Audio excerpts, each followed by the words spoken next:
প্রাকৃতিক সৌন্দর্য হলো বিধাতার অনন্য সৃষ্টি। আমাদের এদেশে সুজলা সুফলা সবুজে ভরা প্রাকৃতিক সৌন্দর্য এক অপরূপ স্থান। প্রকৃতি নিজেকে রানীর মতো সাজিয়ে তোলে তার সবুজ সমারোহ দিয়ে। আর এই সৌন্দর্যের চিত্র সবচেয়ে মনোমুগ্ধকর দেখা যায় গ্রাম বাংলায়। গ্রাম বাংলার সবুজে ঘেরা দৃশ্যগুলো প্রাকৃতিক প্রেমীদের হৃদয়ে বিশেষ স্থান অধিকার করে। এখানে প্রাকৃতিক কোলে হারিয়ে যেতে চাই আমরা, যেখানে সবুজ ছোঁয়া আমাদের আত্মাকে প্রশান্তি দেয়।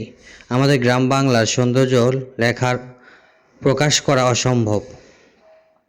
সবুজ মাঠ, নদী, নালা, খাল, বিল,